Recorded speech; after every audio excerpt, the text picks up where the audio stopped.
بسم اللہ الرحمن الرحیم۔ السلام علیکم، میں سید عمران شفقت آپ کی خدمت میں حاضر ہوں۔ پاکستان کی دو بڑی طاقتور شخصیات جو پاکستان کے ریاستی نظام میں بڑا کلیدی کردار ادا کرتی ہیں، ان کے ساتھ ایک کہہ لیں کہ کچھ لوگوں کی ملاقات ہوئی ہے، اور اس ملاقات میں جو بات سامنے آئی ہے وہ ذرائع کے حوالے سے ہم تک پہنچی ہے، اور اس جو ذرائع سے ہم تک پہنچی ہے وہ بڑی حوصلہ افزا بات ہے، کیونکہ پچھلے دنوں یہ چیزیں چل رہی تھیں کہ پاکستان کی دو بڑی پولیٹیکل پارٹیوں کی جو سینئر لیڈرشپ ہے ان کو یہ لگ رہا ہے کہ ان کے ساتھ پھر کوئی نہ کوئی گیم ہو رہی ہے۔ کوئی جس طرح خبریں آ رہی تھی نا جی کہ کوئی نئی پولیٹیکل پارٹی وجود میں آ رہی ہے، کوئی نیا پریشر گروپ بن رہا ہے، پاکستان پیپلز پارٹی، پاکستان مسلم لیگ نون، پی ٹی آئی میں جو سرکردہ لیڈر ہیں جن کا خیال ہے کہ پاکستان کی یہ تینوں پولیٹیکل پارٹیاں جو ہیں وہ پاکستان کے عوام کو سرو کرنے میں ناکام ہو چکی ہیں، اس طرح کی خبریں آئی تھی کہ اب وہ لوگ بیٹھ کے سوچ رہے ہیں کہ ہمیں کوئی نہ کوئی اس طرح کا شغل میلہ لگانا چاہیے کہ ہم پاکستان کے مسائل کو ذرا جو ہے وہ دور کریں گے۔ یہ لیڈرشپس جو ہیں، یہ پولیٹیکل پارٹیاں ناکام ہو چکی ہیں، تو خیال یہ کیا جا رہا تھا کہ اس طرح کی جب کوئی موو ہوتی ہے یا اس طرح کا جب کوئی گروپ بنتا ہے یا اس طرح کی پولیٹیکل پارٹی یا کوئی پریشر گروپ بننے کی کوئی جستجو ہوتی ہے، کوئی کوشش ہوتی ہے، تو اس کے پیچھے پھر وہ لوگ ہوتے ہیں جو پاکستان کی سیاست میں، پاکستان کی پاور پالیٹکس میں اہم رول پلے کرتے ہیں۔ اشارہ پاکستان کی سیکیورٹی اسٹیبلشمنٹ یا پاکستان کی فوج کی طرف تھا۔ تو میرا خیال ہے کہ وہ اس طرح کی جب باتیں کچھ زور پکڑنا شروع ہوئیں، کیونکہ ہمارے جو ذرائع ہیں وہ یہ بھی کہتے ہیں کہ جی کہ کراچی میں جو جماعت اسلامی ایک دم ابھر کے سامنے آئی ہے وہ بھی، اور پھر ایم کیو ایم کو جو الیکشن سے باہر رکھا گیا یا ایم کیو ایم نے فیصلہ کیا، یہ پاکستان پیپلز پارٹی کی ہائی کمانڈ جو ہے وہ یہ سمجھتی ہے کہ ان کے پیچھے بھی پاکستان کے کچھ اہم لوگ ہیں اس ساری ڈیولپمنٹ کے پیچھے، تو لیکن وہ مقابلہ کرنے کے لیے تیار ہے۔ یہ بھی تھا، پھر یہ کہ جو پنجاب میں پرویز الہی صاحب کے ساتھ جو کچھ ہوا تھا اس میں بھی ان کو لگ رہا تھا کہ جو پاکستان مسلم لیگ نون کی حکومت یا اتحادیوں کی حکومت نہیں آ سکی اور وہ پرویز الہی صاحب اعتماد کا ووٹ لے گئے، اس میں بھی کوئی سیاسی معجزہ ہوا ہے۔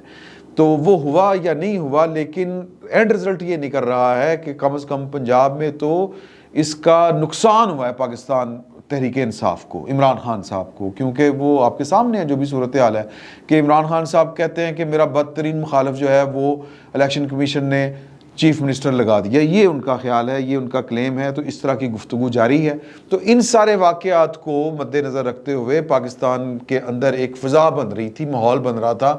کہ شاید عمران خان صاحب کو اندر سے ابھی بھی کوئی سپورٹ کر رہا ہے، یا کم از کم کوئی چیز ہے جو اپنی پولیٹیکل انجینئرنگ جاری رکھے ہوئے ہیں۔ تو یہ کل رات کو کچھ دو ملاقاتیں جو ہوئیں اس میں یہ بات سامنے آئی کہ بھائی جان عمران خان صاحب کو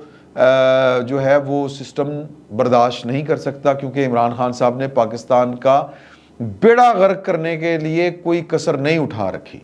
پاکستان کی فوج نے، پاکستان کی اسٹیبلشمنٹ نے یہ طے کیا تھا کہ ہم نے پاکستان کی سیاست میں مداخلت نہیں کرنی، لیکن کسی بھی وجہ سے وہ جو فیصلہ ہوا تھا وہ اس کے پیچھے ایک پوری کہانی ہے کہ وہ فیصلہ پاکستان کی فوج کے کمانڈروں نے بڑی بحث و تمیز کے بعد، غور و خوض کے بعد کیا تھا، لیکن باجوہ صاحب بیک وقت جو تھے وہ فائدہ اٹھانے کی کوشش کر رہے تھے، کیونکہ وہ ایکسٹینشن چاہتے تھے، وہ فوج میں رہنا چاہتے تھے۔ وہ میں بار بار یہ والی بات کر چکا ہوں، ہم بہت زیادہ اس پر ڈیٹیل میں گفتگو کر چکے ہیں کہ وہ کس طرح کس کو کس کی شکل دکھا کے ڈرا کے اپنا الو سیدھا کرنا چاہ رہے تھے، اپنا کام نکالنا چاہ رہے تھے، لیکن سیاستدانوں کے ساتھ سیاست کرنے کا نقصان یہ ہوتا ہے کہ پھر جرنیل جو ہے وہ سیاست میں ہار جاتا ہے۔ تو یہی باجوہ صاحب کے ساتھ ہوا کہ وہ ادھر کے رہے نہ ادھر کے، یہ ان کے ساتھ ہوا۔ وہ اپنے ادارے کے سے بھی وہ گیم کر رہے تھے اور ادھر بھی گیم کر رہے تھے، بلکہ تین طرف گیم کر رہے تھے۔ تو خیر وہ کسی بھی وجہ سے عمران خان صاحب کو باجوہ صاحب کی جو ٹینٹا خان سیاست تھی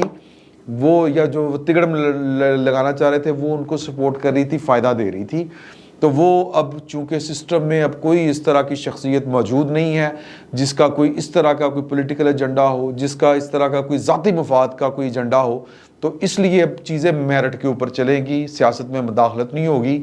کوئی پولیٹیکل پارٹی نہیں بنے گی، کوئی پریشر گروپ نہیں بنے گا۔ عمران خان صاحب کو جو ماضی میں سہولتیں حاصل تھیں وہ اب ان کو سہولتیں میسر نہیں ہیں، اور یہ باور کروایا گیا ہے کہ خان صاحب نے تو الٹا پاکستان کا بیڑا غرق کر دیا ہے۔ پاکستان کی اکانومی کی وجہ سے پروجیکٹ عمران خان سے ہاتھ اٹھایا گیا تھا، اور پاکستان کی اکانومی کا بیڑا غرق اس وجہ سے ہوا تھا کہ پاکستان کی سیکورٹی اسٹیبلشمنٹ چکوے میں آ گئی، دھوکے میں آ گئی، غلط فیصلہ کر لیا کہ عمران خان صاحب، ان کی ٹیم جو ہے وہ پاکستان کے دلدر دکھ درد دور کر دیں گے، ان کی بہت بڑی ٹیم ہے، ان کو اندر باہر سے سپورٹ ہے، لیکن وہ تو سارے کی وہ کیا کہتے ہیں ایک سراب نکلا، اس سے زیادہ کچھ نہیں تھا۔ تو پھر وہ پروجیکٹ بند کرنا پڑا، اس کے پیچھے پھر بڑی کہانیاں ہیں۔ تو اس عمران خان صاحب نے اس کا بدلہ لینے کی ٹھان لی۔ اب پاکستان میں وہ کام کرتے ہیں جس سے سیاسی عدم استحکام جو ہے وہ کھل کر سامنے آئے۔ کبھی وہ اسمبلی توڑتے ہیں، کبھی وہ اسمبلیوں سے استعفے دیتے ہیں، کبھی وہ جناب یہ کام، کبھی وہ کام، کبھی وہ جب پاکستان کے لیے 11 ارب ڈالر کا پیکج اناؤنس کیا جاتا ہے جنیوا کانفرنس میں، تو اس دن وہ پنجاب کی اسمبلی توڑ دیتے ہیں۔ جب پولیٹیکل انسرٹینٹی ہوگی تو پھر سیاسی عدم استحکام آئے گا، سیاسی عدم استحکام کے نتیجے میں معاشی عدم استحکام آئے گا، اکانومی کا مزید بیڑا غرق ہوگا۔ تو عمران خان صاحب اس سے چوکتے نہیں ہیں، اور یہ سب سے زیادہ بات جو کھٹکتی ہے وہ ان لوگوں کو کھٹکتی ہے جن کی وہ ان کو بلیک میل کر کے سپورٹ حاصل کرنا چاہتے ہیں۔ بار بار کہتے ہیں عاصم منیر صاحب، ان سے ہمارا کوئی تعلق واسطہ نہیں، ان سے رابطہ نہیں بن رہا، وہ اگر باجوہ صاحب کے نقش قدم کے اوپر چلیں گے، یعنی کہ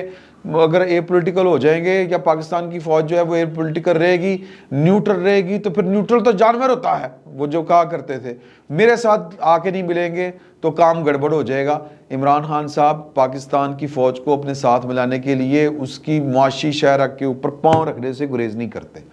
آکسیجن جو ہے وہ اس کے پائپ کے اوپر پاؤں رکھ کے پورا وزن ڈال رہے ہیں، اور یہ بات ان کو کھٹکتی ہے کیونکہ وہ پاکستان کی معیشت میں عمران خان صاحب والی لینگویج بول گیا، معیشت کے سب سے بڑے سٹیک ہولڈر پاکستان کی فوج ہے۔ تو لہٰذا ان کو سمجھ آ چکی ہے کہ خان صاحب ناقابل اعتبار چیز ہے، نلائق بھی ہیں، ناقابل اعتبار بھی ہیں، اور کینہ پرور آدمی ہیں، کینہ پرور اور محسن کش۔ تو لہٰذا ان کو ہم نے سپورٹ کرنا ہے سر، یہ کہا جا رہا ہے، اور یہ باتیں سامنے آ رہی ہیں۔ اور جس کو اگر کوئی لگتا ہے کہ جی کہ عمران خان صاحب کو اگر کوئی خدشات لگتے ہیں، کسی کو اگر یہ لگتا ہے کہ جی کہ کوئی ہمارے ساتھ گیم ہو رہی ہے، تو اس کا ہمارے پاس کوئی علاج نہیں ہے۔ اب چیزیں جو ہیں وہ سموتھ جب چلیں گی، عمران خان صاحب کی چوریاں پکڑی جا چکی ہیں، ان کی پارٹی فنڈنگ سے لے کے ان کے وہ توشہ خانہ تک معاملات جو ہیں، پھر ملک ریاض کے ساتھ جو 2 نمبریاں ہیں وہ رجسٹرڈ ہو چکی ہیں، وہ اس کے اوپر پرچے کٹ چکے ہوئے ہیں، یعنی کہ سرکاری کاغذوں میں، کھاتوں میں وہ چوریاں پکڑی جا چکی ہیں۔ تو جوڈیشری سے بھی ان کو کسی قسم کی کوئی رعایت نہیں ملے گی، کیونکہ ہمارا کسی قسم کا کسی ادارے کے اوپر کوئی پریشر نہیں ہونا۔ تو لہٰذا میرٹ کے اوپر فیصلہ ہوگا، وہ الیکشن کمیشن ہو، وہ پاکستان کی عدلیہ ہو، یا کوئی اور محکمہ ہو، پروسیکیوشن ہو، پولیس ہو، FIA ہو، ہماری طرف سے کوئی ٹلی نہیں کھڑکے گی، کسی کا کوئی فون نہیں جائے گا۔ تو پھر میرٹ کے اوپر فیصلے ہونے ہیں۔ اب اس میں وہ کہتے ہیں کل والوں کے لیے نشانیاں بڑی ہیں۔ باجوہ صاحب اپنے خود منہ سے کہہ چکے ہیں کہ خان صاحب کو سہولتیں ہم پہنچاتے رہے، خان صاحب کو ہم بچاتے رہے، صادق اور امین وہ ہماری وجہ سے بنے۔ تو اب وہ سہولت عمران خان صاحب کو میسر نہیں ہے، تو لہٰذا نااہل بھی ہوں گے، جیل بھی جائیں گے، اور سزائیں بھی ہوں گی۔ تو عمران خان صاحب پروجیکٹ جو ہے، یا عمران خان پروجیکٹ وہ جو کلوز ہو چکا ہے، وہ کلوز ہی رہے گا، بلکہ اپنے منطقی انجام کو پہنچے گا۔ اور منطقی اس طرح کی کہانی جو ہوتی ہے نا سر، اس کا انجام بڑا حسرت ناک ہوتا ہے۔ تو یہ حسرت ناک انجام کی طرف بڑھا جا رہا ہے، بڑھ رہے ہیں۔ تو اب وہ کہتے ہیں کہ جی کہ یہ چیزیں خود بخود کلیئر ہونی شروع ہو جائیں گی۔ اب اگر کسی کو کوئی خدشہ ہے کہ یہ فلاں کام کیسے ہو گیا، تو سر پھر ہم تو ان کی تسلی نہیں کرا سکتے۔ یہ پاکستان کی 2 اہم ترین طاقتور ترین شخصیات نے کل کچھ ملاقاتیں ہوئی ہیں کچھ لوگوں کے ساتھ، وہاں سے یہ بات ہم تک پہنچی ہے، آپ کے حضور شیئر کر دی۔ اب آتے ہیں پاکستان مسلم لیگ نون اور پاکستان پیپلز پارٹی کے خدشات کی طرف۔ وہ جو باتیں میں نے آپ کے ساتھ شیئر کی، وہ باقاعدہ ان کے خدشات تھے، وہ پتہ نہیں دور ہوتے ہیں کہ نہیں ہوتے اس بات کے بعد۔ ظاہر ہے کہ یہ بات اگر ہم تک پہنچی ہے تو یہ بات ان تک پر بھی پہنچ چکی ہوگی، بلکہ ہم سے پہلے پہنچ چکی ہوگی۔ انہوں نے کہتا گیا ہوگا کہ سر جو آپ کے منہ کے اوپر بیٹھ کے میٹنگز میں آپ کے سامنے کہتے ہیں وہی بات ہے، وہی سچ ہے، اور اسی میں صداقت ہے۔ تو اب یہ اعتبار کرنا نہ کرنا یہ ان کا کام ہے۔ وہ ظاہر ہے کہ وہ انڈیکیٹرز ہوتے ہیں، وہ جن پر اعتبار کیا جاتا ہے یا جہاں سے خدشات جو ہیں وہ سر اٹھاتے ہیں پاکستان مسلم لیگ نون، پاکستان پیپلز پارٹی۔ میرا ایک سوال تھا، میں نے وہ سوال کیا، میں نے کہا کہ جی کہ وہ تو آئیں گے تو وہ تو جناب باتیں کریں گے کہ جناب کہ یہ جو پروجیکٹ عمران خان لانے والے چلانے والے تھے وہ ان کو قابل تذکیر ٹھہرانا چاہیے، جنہوں نے پاکستان کا بیڑا غرق کیا، پاکستان کو برباد کر کے رکھ دیا۔ تو مجھے یہ جواب ملا کہ جی ہو سکتا ہے کہ وہ خالی بات ہو سکتا ہے کہ واقعی وہ ارادے اسی طرح کے ہوں کہ جناب کہ نہ صرف ان کے خلاف ہم نے کمپین چلانی ہے بلکہ ان کو ہم نے قابل تعزیر بھی ٹھہرانا ہے۔ تو کوئی گل نہیں، مطلب ہماری طرف سے ہو سکتا ہے کہ کوئی انکار نہ ہو سکتا ہے کہ یہ چیزیں مشاورت کے ساتھ ہو سکتا ہے کہ چیزوں کو اعتماد میں لے کے آگے بڑھا جائے۔ یہ اٹس ٹو ارلی، اب اس پر ابھی بات کرنا قبل از وقت ہے، لیکن نواز شریف صاحب کی سیاست ہے، وہ دیکھیں کیا کرتے ہیں۔ تو باقی رہی خدشات کی بات، میں نے اس کے اوپر ذرا ٹھنڈے وہ ہوتا نا ذرا دل کے ساتھ غور کیا کہ یار یہ کیا ہے۔ تو سر نواز شریف اور آصف علی زرداری کی ایک پولیٹیکل ہسٹری ہے، اور پولیٹیکل ہسٹری یہ ہے کہ انہوں نے جب مل کے کھیلا ہے انہوں نے پاکستان کے طاقتور ترین لوگوں کو آؤٹ کیا ہے۔ آؤٹ کہاں سے کیا ہے؟ پاکستان کے سیاسی منظرنامے سے آؤٹ کیا ہے۔ فیصلہ کیا تھا؟ فیصلہ یہ تھا، اور یہ دوسری بار فیصلہ تھا، پہلا فیصلہ تھا پرویز مشرف صاحب کا کہ یہ دو پولیٹیکل پارٹیاں یہ پاکستان کے ساتھ نہیں چل سکتا۔ فیصلہ کر لیا ہم نے۔ کنہوں نے کیا ہے فیصلہ؟ جن کے ہاتھ میں بندوق تھی سر، جن کے ہاتھ میں مطلب کیا کہنا چاہیے کہ پاکستان کا سارا اختیار تھا، اقتدار تھا۔ سر پھر یہ ہوا کہ ان دونوں نے مل کے اس کو نکال دیا، اور اس طرح کا نکالا ہے کہ وہ دبئی میں ڈیتھ بیڈ کے اوپر پڑے ہوئے ہیں۔ اللہ تعالیٰ ان کو صحت دے، اللہ تعالیٰ ان کو زندگی دے۔ میں پرویز مشرف صاحب کی بات کر رہا ہوں۔ اب اور اس کے بعد جو تھی وہ جو قوتیں تھیں جنہوں نے پھر دوبارہ ان کو نکالنے کی کوشش کی، جن کو ہم کہتے ہیں جنرل پرویز مشرف کی باقیات، انہوں نے ان کو پورے 10-12 سال لگا کے ایک نہ صرف نیریٹو تیار کیا، ایک پولیٹیکل فورس کو کھڑا کیا، اور اس پولیٹیکل فورس کو مسیحا بنا کے پیش کیا۔ نتیجہ کیا نکلا کہ وہ اپنا وزن ہی نہیں اٹھا سکا،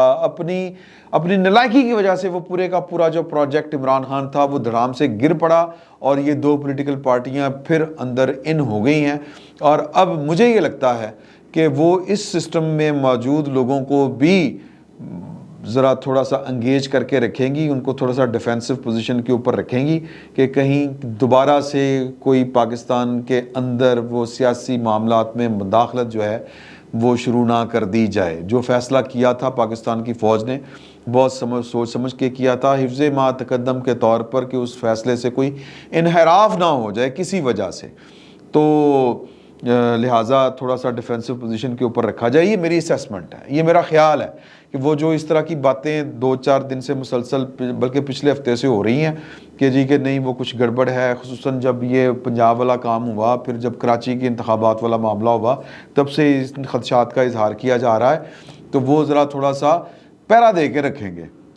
اور یہ ہسٹری ان کی بتاتی ہے کہ انہوں نے دوسری دفعہ ان کو نکالا گیا تھا سسٹم سے، پاکستان کی 2 مقبول ترین پولیٹیکل پارٹیوں کو وہ دوبارہ سسٹم کے اندر موجود ہیں، اور جو پروجیکٹ عمران خان کو لانے والے تھے وہ اب پناہیں ڈھونڈ رہے ہیں، وہ ملاقاتیں کر کے یہ تسلیاں کر رہے ہیں کہ ہمارے خلاف کوئی کارروائی تو نہیں ہوگی۔ کیونکہ ایک خبر یہ بھی ہے کہ جنرل فیاض حمید صاحب، یہ اس خبر کا کاؤنٹر چیک میں نے ڈالا ہوا ہے، میں ویسے آپ کو بتا دوں کہ ابھی اس کا کاؤنٹر چیک ہونا ہے کہ جنرل فیاض صاحب نے کوئی 1-2 سیکرٹ مشنز کے اوپر، وہ جو ان کی ذات سے متعلق تھے یا ان کے سسٹم پروجیکٹ عمران خان سے متعلق تھے، انہوں نے کوئی 300 گاڑیاں تفویض کر رکھی تھی، وہ ریکور ہوئی ہیں۔ 300 گاڑیاں سر، 300 گاڑیاں۔ تو اب میں اس کا ذرا تھوڑا سا پیچھے پڑا ہوا ہوں، تو وہ کہنے کا مقصد یہ ہے کہ وہ لوگ اب خود بچنے کی پوزیشن میں ہیں، خود بچ رہے ہیں۔ یہ جو وزیر اعظم کی وہ کہتے ہیں نا وہ جو ٹیپ شیپ ہوئی تھی، وہ میجر عبد الرحمن، میجر ارسلان، وہ والا معاملہ، یہ سارے لوگ وہ ہیں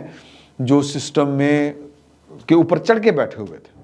جو فیصلے سنا رہے تھے کہ نواز شریف اور جناب زرداری، پیپل پارٹی، ان کی کوئی جگہ نہیں ہے، کانٹا پھر چکا۔